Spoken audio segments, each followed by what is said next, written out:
saya terkadang suka mendengar rame obrolan tentang malam Jumat, tanda petik. Ayo sunnah Rasul.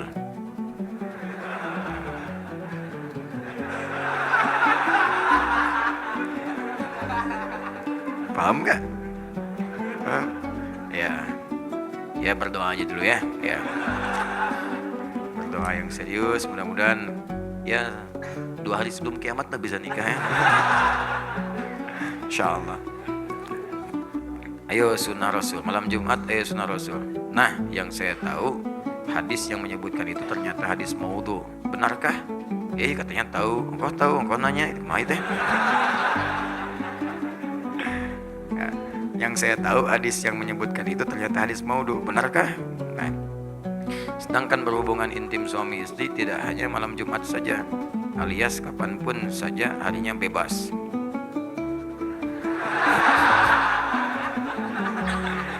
Aduh, baru sholat subuh. Bagaimanakah sebenarnya yang Rasulullah SAW ajarkan tentang berhubungan intim dalam pernikahan? Dan bagaimana hukum istri yang menolak ajakan hubungan intim? Dilaknatnya maknanya apa? Ya baiklah.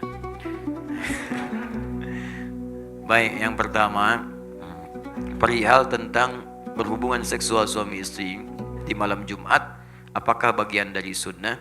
Sepanjang pengetahuan kami tidak ada satu hadis pun atau bahkan ayat Al-Quran pun yang mengkhususkan misalnya hubungan suami istri di hari-hari tertentu, malam-malam tertentu.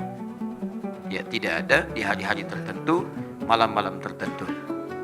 Sehingga Syekh Wahbah Az-Zuhaili, Allah yarham, dalam kitabnya Al-Fiqhul Islami wa Adillatuh, saya sarankan kalau ada rezeki beli kitab ini. Sudah ada terjemahannya dalam bahasa Indonesia. Ini bagus sekali. Komparasi fikih Islam dalil-dalilnya lengkap. Itu salah satu guru kami. Saya diantaranya mengaji fikih kepada Syekh Wahbah Az-Zuhaili. Ini orang hebat nih. Disebut As-Suyutil Mu'asir, Imam Suyutinya kontemporer.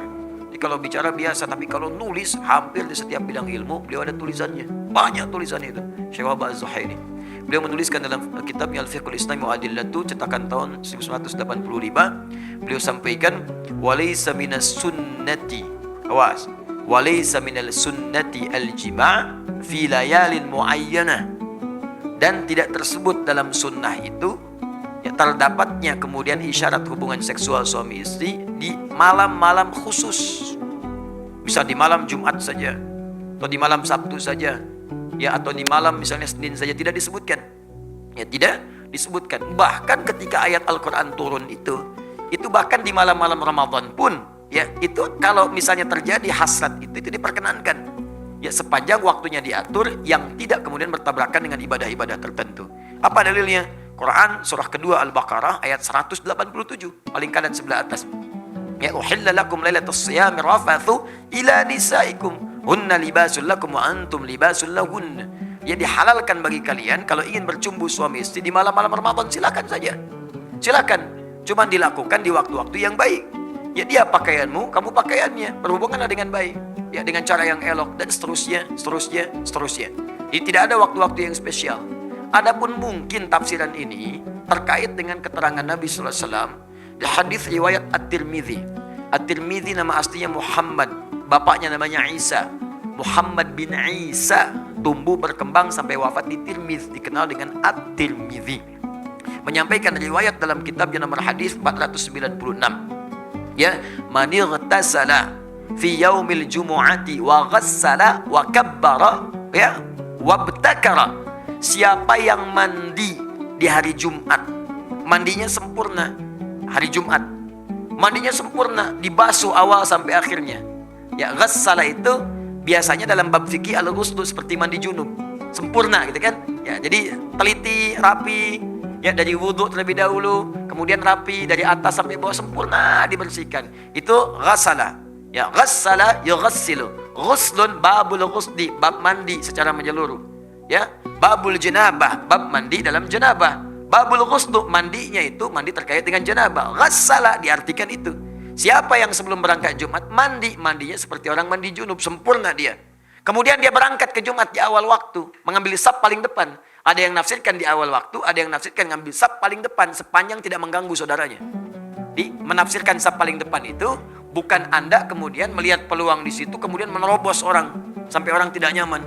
Ya, punten, saf pertama nih, saf pertama, bukan. Ya, datang di awal, duduk dengan nyaman. Ada orang datang, berikan ke lapangan. Bukan Anda datang terlambat, nerobos saf paling depan. Sudah penuh Pak, urusan penuh urusan Anda, urusan saya dengan malaikat nih. Pengen dicatat depan unta, ya. Baik. Nah itu gak dibenarkan. Lalu dia datang saf pertama, duduk dia mendengarkan khutbah dengan benar sampai selesai. Maka orang ini seperti mendapatkan ibadah puasa dan sholat selama setahun penuh. Dapat pahala orang puasa dan sholat malam selama setahun penuh. Cuman Jumat itu seperti hadisnya sahih. Termasuk disahihkan oleh Syekh Al-Albani. Sahih hadisnya. Jadi kalau Anda berangkat di hari Jumat, Jumat itu peluang banyak pahalanya. Banyak sekali. Dari wudunya, dari mandinya, dari macam-macamnya, dari berangkatnya sampai masuknya dicatat pahalanya, sampai sholawatnya, sampai istighfarnya, sampai berdoanya. Bahkan pasca Jumat pun ada doa khusus yang kalau Anda berdoa dengan benar sulit untuk ditolak. Hafal doanya? Hafal doanya?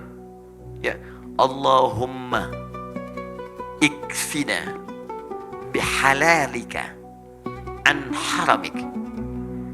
Allahumma ikfina bihalalika an haramik wa aghnina bifadlika amman siwak wa bita'atika an ma'siyatik. 3 hal yang dimintakan pasca Jumat. Minta sunnah, minta ya Allah, cukupkan aku ya Allah dengan segala yang halal darimu dan jauhkan aku dari segala yang haram yang tidak Engkau tetapkan. Yang halal. Jadi kalau Anda kemudian berumah tangga, cukupkan dengan istri yang halal saja ya Allah. Maka akan ditutup pintu-pintu zina, pintu-pintu selingkuh, pintu-pintu yang tidak baik. Dinatap istri orang itu sudah gak ada getaran lagi. Udah selesai, biasa aja. Jadi dia hijab oleh Allah. Yang menarik itu cuma istri sendiri. Istri orang punya orang. Nah, ini kan kadang-kadang pasangan sendiri kayak gak menarik. Pasangan orang seperti ketarik-tarik. Punya media sosial, ditatap status seseorang. Punya media sosial, ditatap status suami orang gitu kan. Kenapa suami saya tidak seperti Ustadz ya? Suami ibu ditetapkan oleh Allah sesuai dengan kepentingan ibu. Istri saya dikasih saya, atau istri orang lain dikasih suami seperti yang seperti itu. Kenapa? Karena itu yang sesuai untuknya. Itu yang bisa mengantarkannya ke surga. Partner untuk berbuat baik dalam kemuliaan. Itu poinnya. Dan Anda minta kepada Allah, jadi Anda akan bersentuhan dengan yang haram. Harta, minta yang halal, Anda akan bersentuhan dengan yang haram. Di ke kantor pun ditutup dari yang haram-haram. Bahkan kadang-kadang yang haram gak nyampe ke Anda. Ada proyek mau bagi-bagi nih, mau bagi yang haram. Ulah kasih saya mah soleh. Dipotong di depan, jangan kasih dia mah soleh katanya, gak akan nerima. Paling-paling, duitnya ditolak, orang dicarekan. Uangnya ditolak, kita yang dimarahin. Paling diceramahin katanya. Ya, ditolak duluan, jadi belum nyampe ke kita dijaga tuh. Ada aja pokoknya alasan-alasannya gak nyampe, ditolak, ditahan oleh Allah, tahan. Jadi kalau Anda baca dari Jumat ke Jumat, aman, setiap pekan Anda dalam keadaan aman. Rizki halal, pasangan halal, perbuatan halal. Jadi dijaga dengan yang halal, dijauhkan dari yang haram. Masya Allah. Wa aghnina bifadlika amman siwa. Ya Allah, saya ingin Engkau berikan yang paling utama darimu saja, saya gak ingin dari yang lain. Maka kita minta kepada Allah yang paling utama. Jadi kalau di kantor ada sesuatu yang baik, kita dapat yang paling utama. Kalau ada surga dijanjikan untuk kita dapat yang paling utama surganya. Kalau rizki ada untuk kita, yang paling utama. Kalau di kampus belajar, dapat kampus yang paling utama untuk maslahat kita.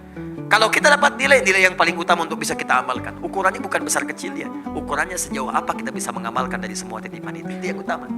Boleh jadi bagi saya sepeda utama, bagi Anda motor yang utama. Kenapa? Karena ukuran untuk menjaga amanahnya seperti apa kita bisa mengamalkannya. Itu poinnya. Jangan sampai minta mobil tapi gak bisa menjaga amanah. Begitu pulang berat titipan Anda. Hati-hati. Orang itu gak punya sepeda, mimpi punya motor, belum pernah mobil apalagi. Tapi ke masjid, sendalnya dipakai, berangkat 2 kilo jalan kaki. Anda sepeda ada, mobil ada, motor ada. Bahkan bercita-cita punya pesawat. Ke masjid aja gak pernah dipakai, bagaimana hisabnya? Saya sering menyampaikan, kalau Allah titipkan amanah baru, pakai dulu untuk ibadah. Ada baju dikasih, pakai dulu untuk sholat, supaya hisabnya ringan. Pakai dulu. Jadi ketika dihisab di hari kiamat, mulut dikunci, ditanya, dipakai apa baju ini? Bajunya bersaksi, Allahumma saya bersaksi. Bersaksi Allah, saya pertama kali digunakan oleh si fulan untuk sujud kepadamu. Ringan hisab Anda, tenang hatinya. Jadi kan kadang-kadang baju baru, udah dijahit, beres semua, pakai, pakaian pertama undangan. Dihisap kemudian di hari kiamat. Apa yang kamu lakukan pertama kali? Undangan ya Allah. Saya undang kamu 5 kali sehari, kenapa kamu nggak datang? Kenapa nggak datang? Apa jawabannya? Dan mulutnya dikunci. Nah, itu poin-poinnya. Ya, kemudian bita'atika amman siwak. Ya Allah, bimbing saya untuk taat terus kepadamu dan jangan berikan saya kesempatan untuk bisa taat kepada selainmu. Dijaga tuh. Kalau wafat dalam keadaan demikian, indah. Jumat banyak pahalanya. Nah, apa kaitannya kemudian dengan tadi pertanyaan tadi? Hadis ini ada sebagian yang memahami, ini kan redaksinya ada mandi seperti mandi junub. Boleh jadi juga ada orang kedatangan hasrat di hari Jumat, pengen melakukan hubungan misalnya, boleh apa enggak? Maka hadis ini memberikan kesan boleh itu dilakukan, bahkan kalaupun menjelang Jumatan silahkan saja. Tapi sebelum Jumat mandi dulu. Itu maksud hadisnya. Di hadis ini ingin mengatakan, hey, bagi suami istri yang tiba kemudian ada hasrat tiba-tiba datang ingin berhubungan seksual tepat di hari Jumat, ingin berhubungan silakan saja, tapi sebelum berangkat mandi dulu. Dan yang tidak berhubungan dan yang belum menikah misalnya ingin berangkat, ya, maka jangan tunggu nikah dulu, ya. Bukan hadis itu mengatakan nggak apa-apa mandi sempurna seperti mandi junub, sempurnakan mandi sepenuhnya, berangkat dapat pahala puasa dan sholat malam selama setahun. Paham maksudnya? Dan sedangkan di malam-malamnya nggak ada hadis spesifik, ya. Boleh saja kalau ingin bercanda atau macam-macam, tapi hati-hati jangan sampai menempatkan sebuah riwayat tidak pada tempatnya, ya. Ya sunnah, malam Jumat, ya. Misalnya sunnah apa ini? Sunnahnya apa? Kalau tidak ada, tidak usah diteruskan. Maksud saya bukan sunnah hubungan suami istri, sunnah membaca Al-Kahfi, sunnah membaca sholawat, ya, sunnah memperbanyak Al-Quran. Silahkan Al-Kahfiyat, Yasinan, Baqarahan, Nisaan, dengan Ali Imranan, silakan hidupkan malam untuk baca Al-Quran. Tuh, nggak usah kemudian jadi ribut. Wah, Yasinan rame gitu. Terus yang lain nggak apa-apa, silakan Al-Kahfiyat, nggak apa-apa. Baqarahan, Nisaan, Anahlan, kan? Silakan, ada masalah. Hidupkan aja, ya. Ada pahala dapatkan daripada saling mencela yang tidak jelas, itu kan? Paham ya?